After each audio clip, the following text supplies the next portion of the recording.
Commander Rylan Hayes had lived most of his life in places where ordinary beings would never survive. He was born on Earth, a planet known across the galaxy as a death world, a place full of storms, predators, diseases, and endless challenges. Humans grew up learning how to fight their surroundings from the day they took their first breath. And Rylan was no different. He learned to climb unstable cliffs as a child, outrun wild storms in his teenage years, and later survive military training that would have killed most other species.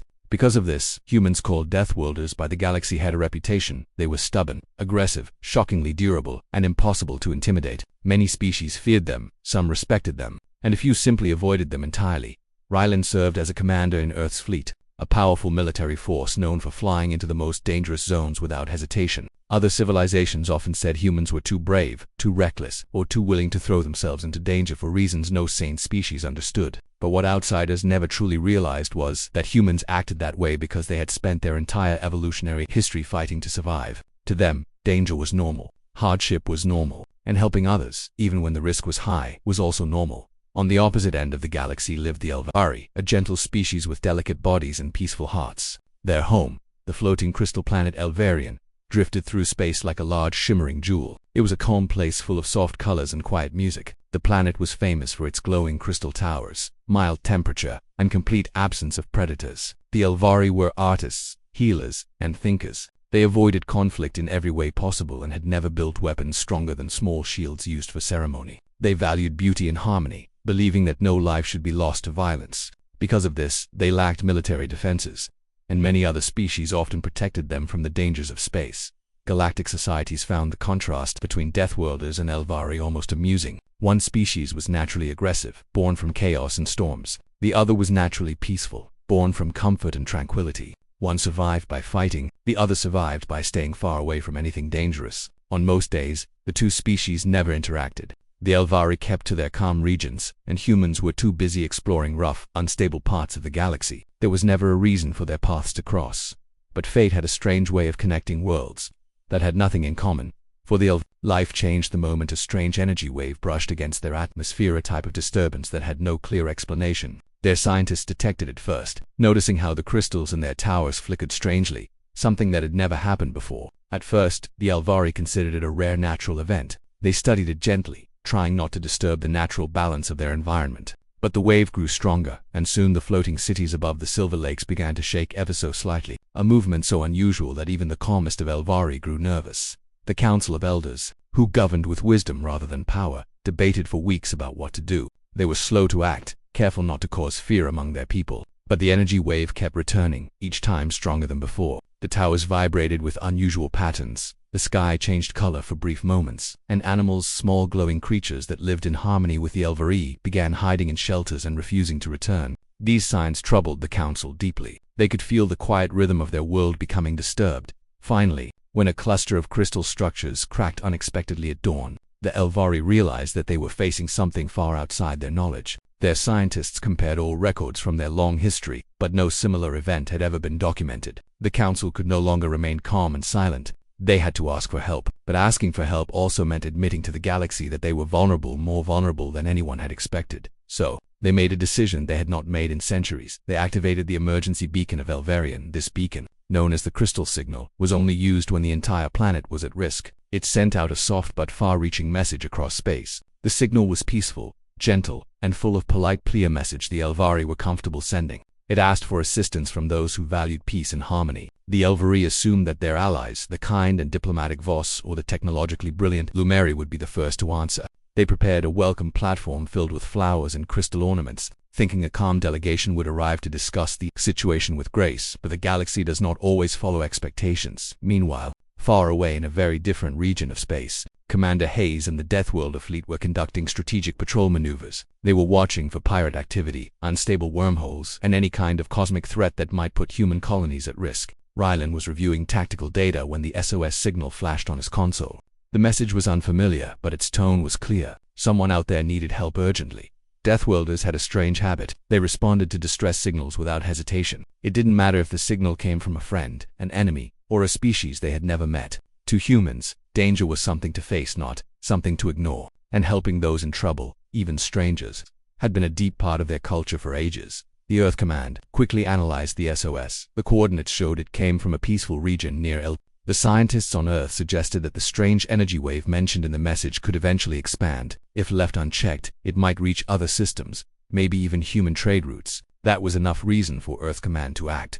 They ordered Ryland's fleet to respond immediately. Ryland accepted the mission without a second thought. He was not the kind of person to question help requests. To him, if someone needed assistance, he went. Simple as that. The Deathworlder fleet prepared for warp. Their ships were strong, dark and sharp-edged, built for stormy planets and violent cosmic regions. When they activated their engines, they made a deep sound that echoed across space, a sound many species recognized instantly. Some called it beautiful, others terrifying.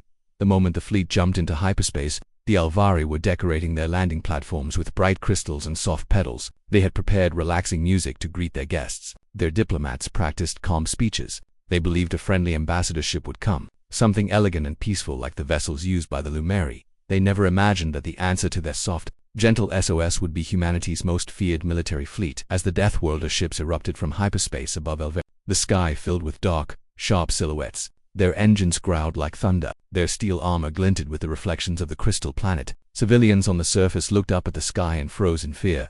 Generations of legends about Deathworlder stories of their strength, their storms, their unpredictable nature came rushing back into their minds. Panic spread silently through the floating cities. The council, too shocked to react immediately, stared at the incoming fleet. They had hoped for calm diplomacy. Instead, they saw soldiers known across the galaxy for surviving volcanoes, toxic forests, and combat conditions that would destroy most life forms. They wondered, almost trembling, if they had made a mistake by calling for help. But the fleet was already descending. And Ryland had no idea that the very people he came to protect were terrified of him. For Ryland, this was another mission, a chance to offer help, secure a region, and solve a mystery. For the Elvari, this was the arrival of the most powerful and unpredictable species they had ever known. Through this strange misunderstanding, two worlds, one shaped by danger, one shaped by peace, were about to collide in a way neither side could have imagined. The SOS had been sent with hope, but the answer that arrived would change everything for both species.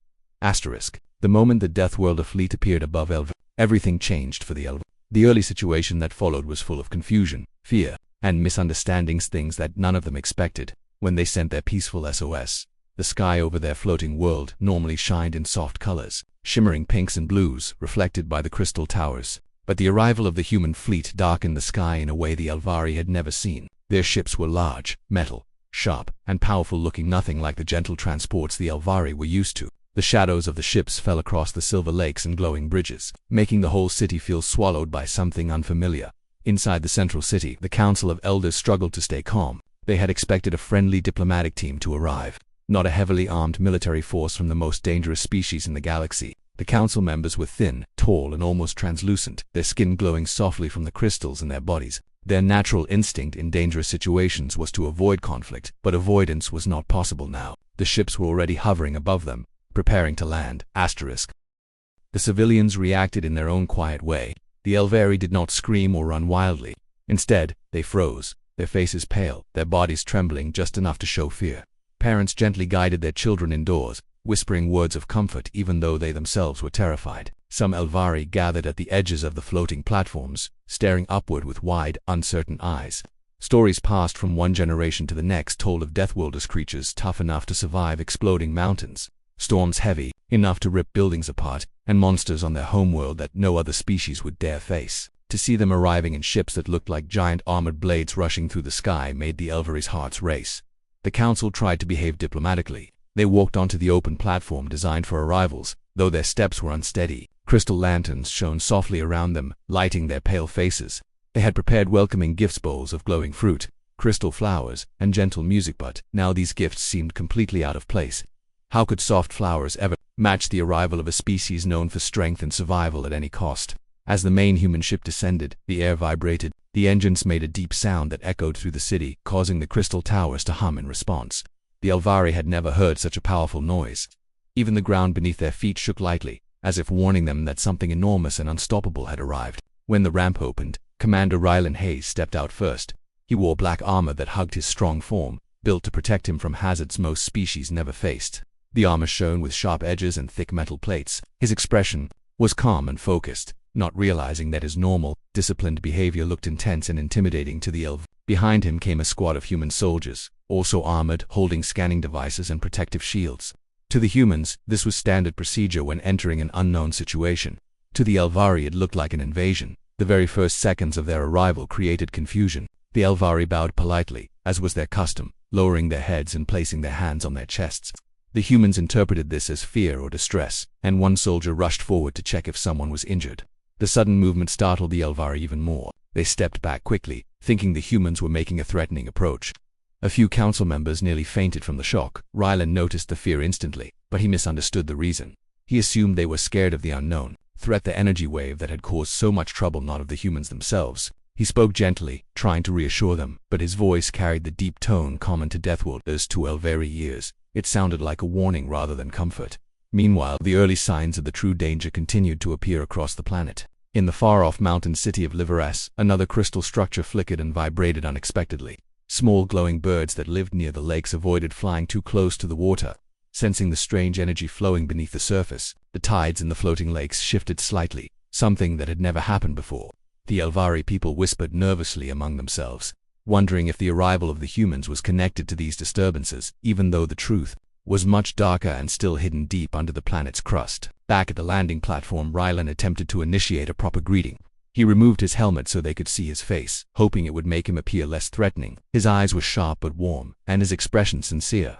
He introduced himself in a calm voice, speaking slowly to make sure the Elvari understood him. The council listened silently, still unsure how to respond. Their fear kept rising because they misread his confidence as dominance. They had never encountered a species whose natural stance felt so powerful. Every movement of his seemed too direct, too strong, almost like a leader arriving to take control. When Rylan asked to be taken to the source of the energy disturbance, the council hesitated. They did not want to appear ungrateful. They had asked for help. After all but inviting humans deeper into their sacred crystal cities felt wrong. These cities were built carefully over centuries, their delicate structures so fragile that even a strong vibration could harm them. The humans' heavy armor and equipment made loud sounds whenever they moved, causing the crystals to react with nervous jingles. Still, the council decided it would be more dangerous to refuse. After a tense moment, they agreed to guide the humans to the Crystal Observatory, where their scientists had first detected the unusual energy wave. The walk through the city was slow and awkward. Elvari citizens watched from their homes, hiding behind translucent doors and crystal barriers, whispering nervously.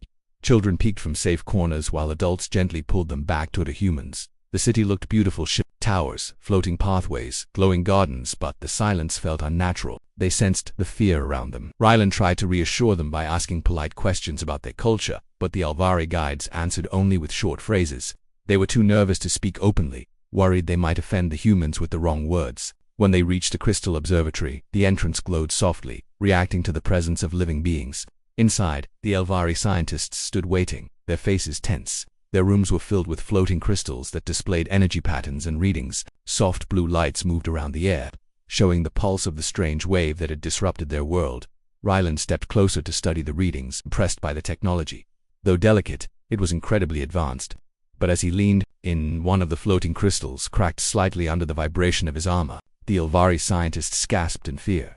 To them, crystal structures were sacred, almost alive. Rylan apologized immediately, but the damage, though small, deepened the misunderstanding. The Elvari felt their world and their customs were being shaken by these outsiders. To understand the disturbance, Rylan asked for a full explanation of the events leading up to the SOS. The scientists gathered their courage and shared everything they knew. They described the first energy wave, the flickering towers, the animals hiding, and the cracks forming in the crystal structures. They explained how they tried everything within their peaceful knowledge but found nothing that could explain the growing imbalance. Rylan listened carefully. Unlike the Elvari, he was not frightened by the energy patterns he saw. He had faced storms, quakes, monsters, and cosmic phenomena far more violent than this. His experience made him calm in the face of danger. He asked direct questions, trying to gather every detail he could, but his straightforward manner made the scientists uneasy. They were not used to blunt communication. Outside the observatory, another tremor rolled through the city. The platforms swayed gently, and a few crystals on the towers chimed sharply, a sound that meant stress in their structure. The Elvari froze. To them, every tremor was a sign that their world was starting to break apart. They feared that human presence was somehow making things worse, even though the real threat had nothing to do with the visitors. To get a clearer understanding, Rylan requested to scan beneath the planet's surface using human equipment. The Elvari hesitated again. Their planet's core was considered sacred, a place of life energy that should not be disturbed, but they also knew they had no tools strong enough to see what was happening underground. After a long, uneasy silence, they agreed to allow the humans to run the scan. The humans set up their scanners, small, powerful devices that hummed with deep vibrations. The sound made the Elvari flinch, but they did not stop them. Rylan watched the readings appear on his portable console. At first everything looked normal. Layers of crystal energy flows, stable floating mechanisms. But then, deeper traces appeared, shadows beneath the surface, moving in ways that were not natural. Something was shifting under the crust. Something alive. Rylan's eyes narrowed as he zoomed in on the readings. The shapes he saw were strange and unfamiliar. They were like cracks, but moving, like tunnels, but growing. He did not say anything immediately, not wanting to panic anyone, but he knew this was no simple energy glitch. The Elvari waited for him to speak, their bodies trembling lightly. They wished they could read his expression, but humans, with their strong faces and serious eyes, were difficult for them to understand. Everything about him seemed intense, even when he was simply thinking. Rylan finally looked up and calmly told them that something beneath the surface was shifting, something large. The room fell silent. The Elvari grew pale, their crystalline skin dimming. None of them knew what to say.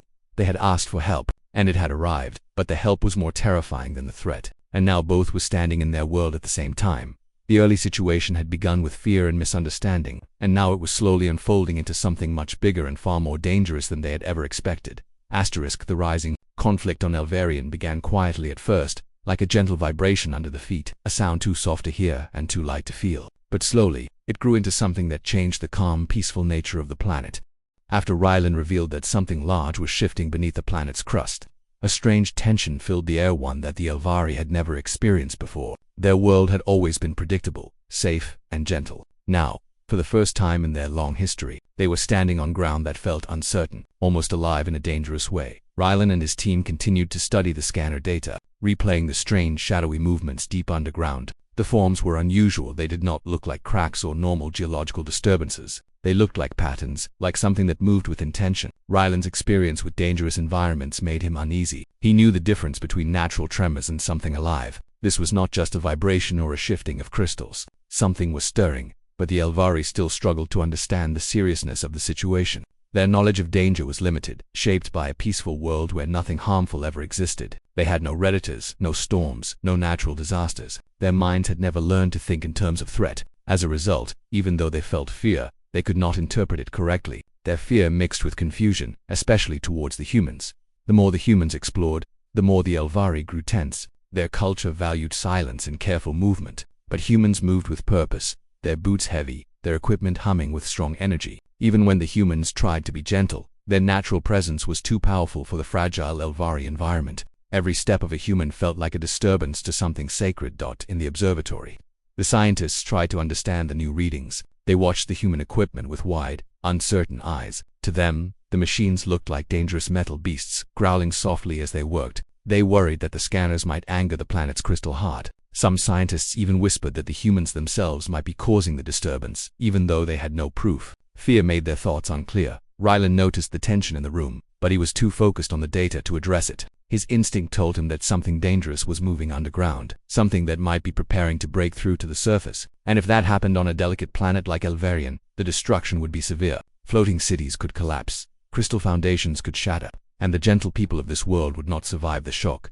He tried to warn the council again, but their response was hesitant. They nodded politely, but their faces showed doubt. They did not fully trust him, not because he had done anything wrong, but because he was human. Deathworlders always carried a reputation that made peaceful species uneasy. The council felt overwhelmed. They wanted to act, but every option felt frightening. Allowing humans to dig deeper into the planet seemed dangerous, but doing nothing seemed just as dangerous. The conflict continued to rise when the first major tremor hit. It happened in the middle of the day. The sky above Elvarian was glowing softly, and civilians were walking on the floating platforms as usual. Then, suddenly, the crystal ground beneath them shivered. It was not a small vibration. It felt like the entire platform dipped for a second, dropping several feet before rising back into place. Crystal towers rang with sharp sounds, like they were crying out. People stumbled, falling into each other. Some platforms tilted so suddenly that Elvari nearly slid off the edges before grabbing onto safety rails. The city's glowing bridges flickered, their lights dimming for the first time in centuries. The tremor lasted only a few seconds, but for the Elvari it felt like the world was collapsing. Rylan and his soldiers felt the tremor too. To them it was nothing compared to the quakes they trained in on Earth, where the ground sometimes split open beneath their feet, but they understood immediately what it meant. The underground movement was growing stronger and fast. Rylan ordered his team to spread out and scan the wider area. His soldiers quickly took positions. their discipline and speed contrasting sharply with the panicked citizens. The Elvari watched in fear. As the humans moved with military efficiency, their pace seemed aggressive, their voices loud, their equipment heavy. Some civilians thought the humans were preparing for battle against the Elvari themselves. Rumors spread across the floating cities that the Deathworlders were taking control and that the tremors were a sign of punishment from the planet for allowing outsiders in. These whispers grew as crystal screens across the city replayed images of armored humans running through the streets. Meanwhile, the humans were working faster than ever. The tremor confirmed their suspicion that something was rising from the planet's core. Rylan examined the new readings, and his concern grew. The underground shapes were moving upward at a speed he could no longer call natural. He suspected that a hidden ecosystem, a creature, or even an ancient structure might be waking up, and the Elvari had no defenses, not even the basic survival instincts most species had. The council finally called an emergency meeting, inviting Rylan inside. The tension in the room was thick. Some council members looked at Rylan with pleading eyes, hoping for answers. Others avoided his gaze, clearly uncomfortable with a Deathworlder standing inside their sacred chamber. The large crystal walls glowed with gentle colors, but even their calming light could not hide the fear inside the chamber. Rylan explained what he knew. He told them that the underground movement was not random and that they needed to act quickly to prevent a catastrophic event. His voice was firm, not because he was trying to be harsh, but because urgency demanded it. The Elvari were unused to this tone. They flinched at every strong word, mistaking determination for aggression. One council member, Elder Vales, spoke with trembling hands. She asked if the humans had caused the awakening of this underground threat. She did not mean to accuse them, but her fear made her words shaky and unclear. Rylan did not take offense. He understood fear well, but his answer was direct. The disturbance existed long before the humans arrived. His scanners proved it. But the misunderstanding did not end there. As the council debated, outside the chamber, tensions between the humans and Elvari civilians started rising. Humans tried to help stabilize damaged platforms, but their strength made the delicate structures crack more. One human soldier tried to lift a fallen crystal beam but accidentally broke it with his force, causing several Elvari to cry out in distress. To them, the beam was not just a piece of material, it was part of their culture, part of their identity. Another misunderstanding occurred when human medics approached injured Elvari. Their medical scanners emitted strong energy pulses that frightened the Elvari patients. Some believed the humans were experimenting on them. A few even tried to run away, causing more confusion. Rylan realized that every attempt to help only increased fear.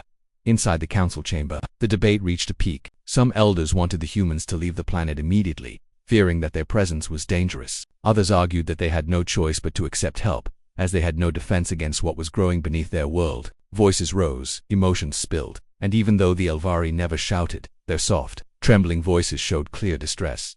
The conflict grew even worse when another tremor hit stronger than the first. This time, entire buildings swayed. Crystal towers cracked, sending sharp ringing sounds across the city. Floating bridges tilted dangerously. Several Elvari who were too close to the edges screamed as they nearly fell into the glowing lakes below.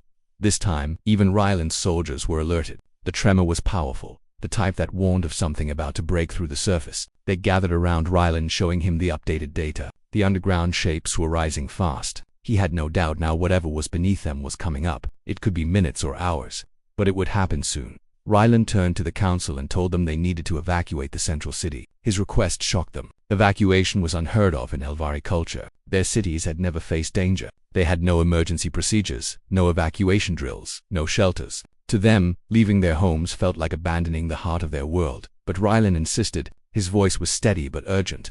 The council had no choice but to trust him. Orders were given, and panic spread quickly. Civilians who had never experienced fear now found themselves rushing to gather their families. The council instructed everyone to use the floating skiffs to move toward the outer regions of the planet where the ground was more stable. Meanwhile, the humans took charge of stabilizing platforms, guiding civilians, and preparing for whatever would emerge. Their movements were fast and confident, which frightened the Elvari even more, but in time, some of the citizens realized the humans were directing them away from danger, not towards it. The conflict reached its peak when a massive crack echoed from deep underground. A sharp, loud sound rang across the city like a roar. The crystal towers pulsed with bright, unstable light, and the ground shook violently. People fell, buildings trembled, and humans rushed to keep civilians from slipping off the platforms. Rylan shouted for everyone to get back. Sensing that something beneath the city was about to break through the surface, the Elvari watched with wide, terrified eyes as the soft ground they had always trusted began to betray them. The rising conflict was no longer something hidden or quiet. It had reached the surface. The danger beneath Elvarian was waking up, and the humans in Elvari were standing directly on top of it.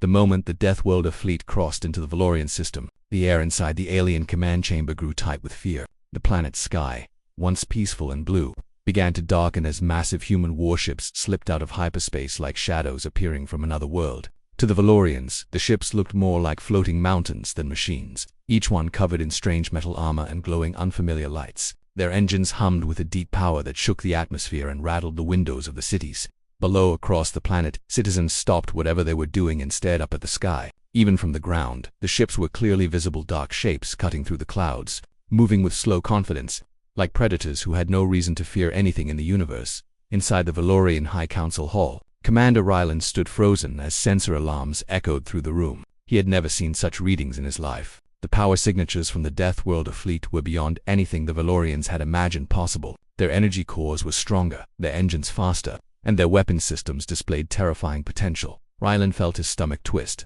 This was not the rescue fleet he had hoped for. This was something else entirely, something raw, powerful, and unpredictable. The Deathworlder flagship, a massive vessel named Titan's Mercy, positioned itself directly above the Valorian capital. It drifted like a metal god, blocking out the sun. The ship released a transmission, and the voice that followed filled every public speaker on the planet.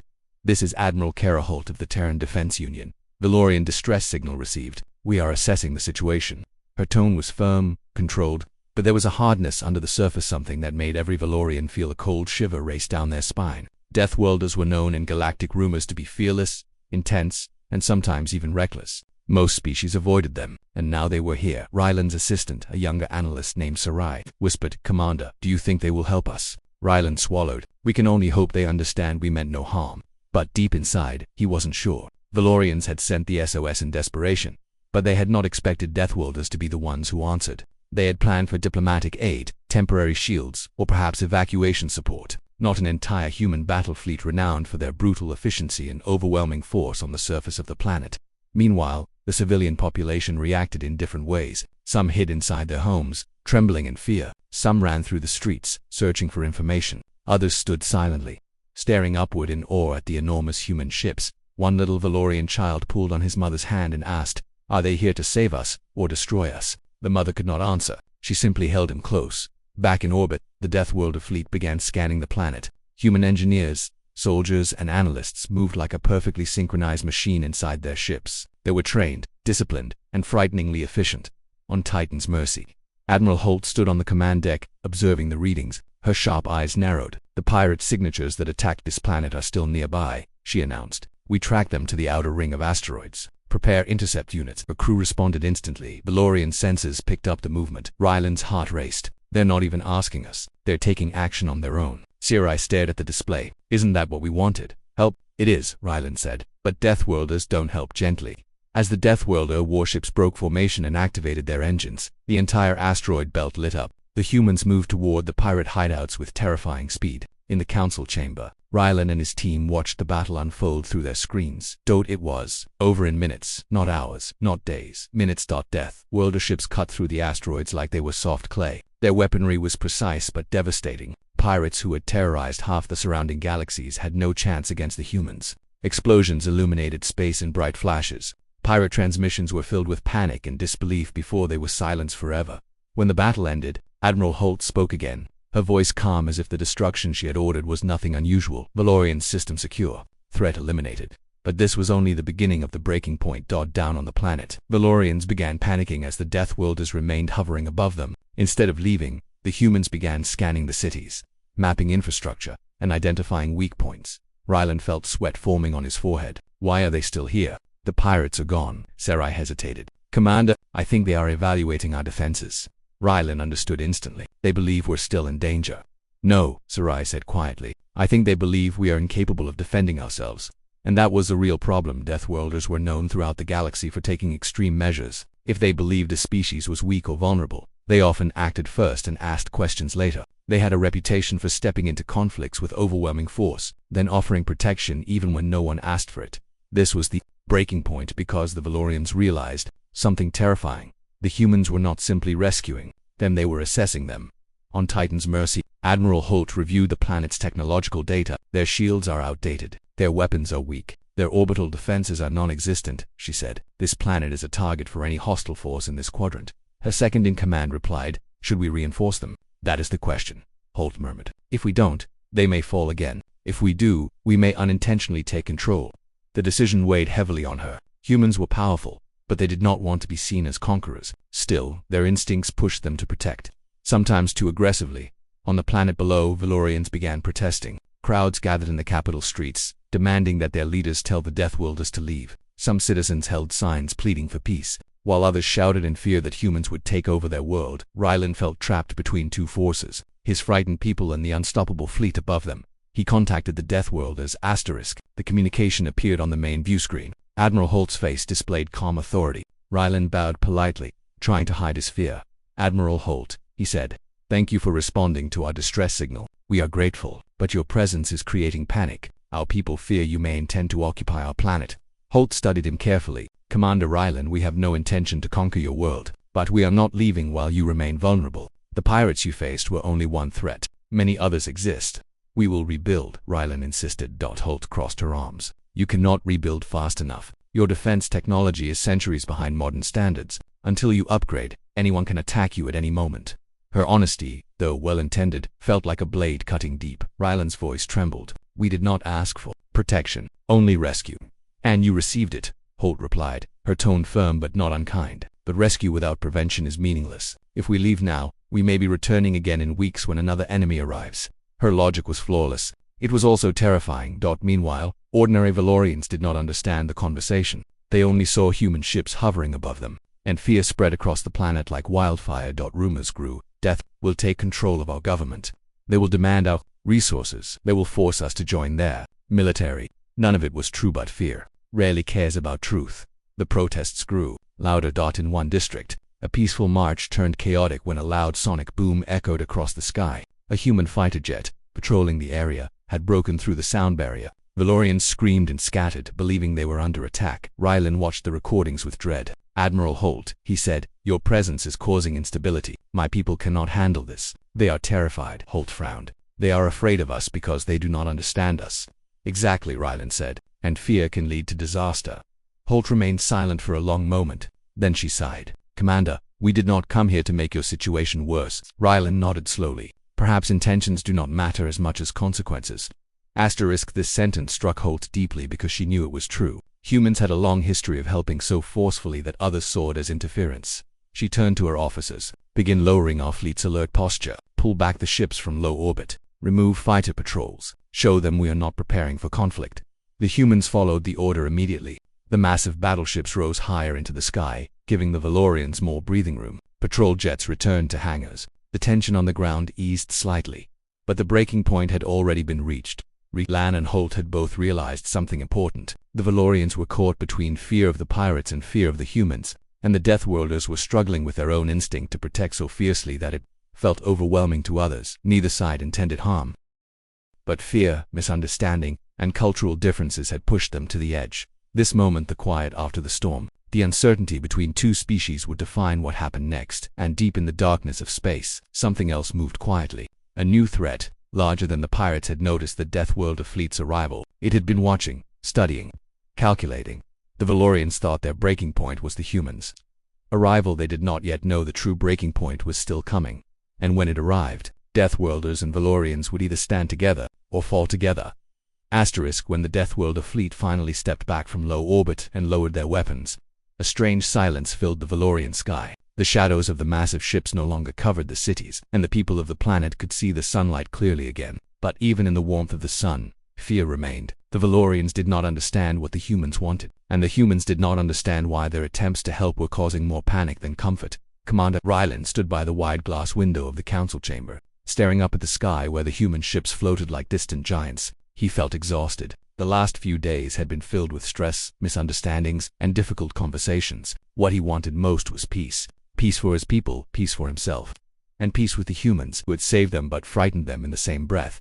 He knew he had to speak with Admiral Holt again. If the tension continued, the Valorians would break under the pressure, and if the humans misunderstood the protests, they might think the Valorians were rejecting them or preparing for conflict. Miscommunication between two powerful species had led to disaster many times in galactic history. Rylan would not let his people become another tragic story. He activated the communication panel, and within seconds the face of Admiral Holt appeared on the holographic screen. Her expression was calm, But there was a seriousness in her eyes that Rylan had begun to recognize. She was a leader who carried the weight of thousands of lives on her shoulders. She was a Deathworlder, but she was not cruel. She was simply determined. "Commander Rylan," she said, her voice steady. "I see you have requested another meeting. How may I assist you?" Rylan took a deep breath. "Admiral, thank you for pulling back your fleet. Our people are less afraid now, but the tension is still high. They do not understand your intentions. They think you are preparing to take control of our world." Holt closed her eyes for a moment, then opened them again. "Commander, I understand their fear, and your concerns are valid, but I cannot abandon this system while it is still vulnerable. The pirates we destroyed were not acting alone. They were part of a larger network. We have evidence that their leaders are still active in nearby sectors." Rylan felt a chill. "You mean, there could be another attack?" "Not could be," Holt said. "There will be, sooner or later." Her words made the air feel heavier. Rylan lowered his head. "My people cannot survive another attack. Not now." "That is why we are here," Holt replied. "We do not wish to control you. We only wish to protect you long enough for you to protect yourselves." But words alone were not enough to change the fear growing in the hearts of the Valorians. Rylan knew this. He needed something more, something deeper, something that would build a bridge between the two species. "Admiral Holt," he said carefully, "if we want peace between our people, we must speak not as commanders but as individuals. May I invite you to our capital?" "Face to face," Holt raised an eyebrow. "That is a significant request, Commander. Are you certain your people will welcome my presence?" "They may not welcome it at first," Rylan admitted, "but they must see that we are not enemies. They must see us standing together." For a moment the Admiral said nothing. Then she nodded slowly. "Very well, I will come, with a small escort only." Rylan felt his heart lighten slightly. It was a risk, but it was a necessary one. When word spread that the human Admiral herself would visit the surface, the planet reacted with anxiety and curiosity. Crowds formed in the capital, some holding signs demanding the humans leave, while others watched quietly, wondering what would happen. Children sat on rooftops, hoping to catch a glimpse of the mysterious Deathworlders. The landing craft descended from the sky like a glowing silver arrow. It touched down in the main courtyard of the capital, surrounded by Valorian guards. Admiral Holt stepped out, flanked by 2 human officers in sleek armor. Her boots hit the ground with a heavy, confident sound that echoed across the courtyard. The crowd gasped. Humans were taller than Valorians, broader and far more muscular. Their movements were sharp, precise, and powerful. Seeing them up close was even more intimidating than seeing their ships overhead. Rylan walked forward and bowed formally. "Welcome to Valora Prime." Admiral Holt nodded. "Thank you for receiving me, Commander." Their exchange was simple, but the moment was historic. They walked through the capital together. The streets were crowded, but the Valorians parted to let them pass. Many watched from a distance, whispering quietly. Some stared with fear, others with fascination. A few brave ones stepped forward. One little girl, trembling, held a small flower in her hands. She walked toward Admiral Holt slowly, her steps unsteady. A Valorian guard tried to pull her back, but Holt held out her hand gently. "It's all right," the Admiral said softly. The girl looked up at her with big, scared eyes, then held out the flower. "Are you here to hurt us?" Holt kneeled down to match the girl's height. Her voice softened in a way Rylan hadn't heard before. "No, I'm here because you called for help, and because no one should be left alone in fear." The girl blinked, then placed the flower in Holt's hand. "Then welcome," the crowd murmured. Something shifted in the atmosphere. For the first time since the humans arrived, the fear began to melt just a little. Rylan saw it. Holt saw it too. They continued walking until they reached the council hall. Inside, representatives from many Valorian regions gathered. Holt spoke openly to them, answering questions with patience and honesty. She explained the threat, the risks, and the reason the humans could not leave immediately at first. The representatives argued. They feared the humans' power. They feared dependence. They feared losing their identity. But Holt listened to every concern carefully, responding with clarity. "We do not want to control you," she repeated. "Your freedom is yours. We only want to ensure that no other enemy tries to take it from you." Slowly, their anger softened. Their distrust became curiosity, and curiosity gradually began to turn into understanding. Rylan stood beside Holt during every conversation, proving through his presence that he trusted her. His confidence influenced those around him. They respected him deeply, and seeing him stand with the humans made them reconsider their fears. But even with this progress, a decision had to be made. Would the Valorians accept human assistance to rebuild their defenses, or would they reject it and risk another attack? The council debated for hours. Tension filled the room. Some representatives insisted they had to stand alone. Others believed they had no choice but to accept help. Finally, Rylan stood and spoke from his heart. "Friends," he said, "we sent an SOS because we were desperate. We survived only because the humans responded. Yes, their power is great. Yes, their presence is intimidating. But look around you. Are we safe on our own? Can we truly defend our world with what we have?" The room fell silent. Rylan continued. "We fear them because they are strong, but perhaps strength is not something to fear. perhaps it is something to learn from. If we work together, if we trust carefully, if we build wisely, we can become stronger. We can stand on our own again, but we cannot do it overnight, and we cannot do it alone." His words cut through the room like a beam of light. Admiral Holt watched him quietly. She did not interrupt. She simply let him speak. Rylan finished with a final question. "Do we want to live in fear, or do we want to build a future where our children can sleep without worrying about the sky above them?" One by one, the representatives nodded. At last, the council voted. They would accept the humans, help. Not as rulers. Not as commanders, but as partners. When Rylan announced the decision to Holt, she offered a rare smile. "Commander, your courage has given your people a chance at a safer future, and you have given us hope," Rylan replied. The next weeks were filled with cooperation. Human engineers worked alongside Valorian scientists. Together they built new shield generators, updated weapon systems, and strengthened orbital defenses. Valorian cities saw human and alien figures working side by side, laughing, learning, and sharing knowledge. Suspicion faded into respect, and respect slowly transformed into something even stronger: friendship. For the first time, Valorians saw Deathworlders not as monsters or conquerors, but as allies. Humans, on the other hand, discovered that Valorians were not weak or helpless. They were intelligent, hard-working, and determined to rise. One evening, as Rylan and Holt stood on the balcony overlooking the capital, the sky filled with a glow of new defense satellites being activated. "We have come a long way," Rylan said.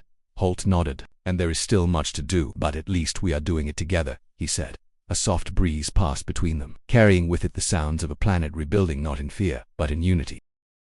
For the first time since the Deathworlder fleet had arrived, Rylan felt something warm in his chest. Hope. Real, steady hope, but far beyond the Valorian system, in the cold darkness of space. The larger threat that the humans had mentioned was moving closer. It had received word of the destruction of its pirate allies. It knew a powerful fleet stood between it and its goals, and it was preparing. The Valorians and Deathworlders did not yet know it, but the resolution they had formed was only the beginning of something much bigger, something that would test every bond they had built, something that would decide not just the future of Valor, but the fate of an entire region of the galaxy.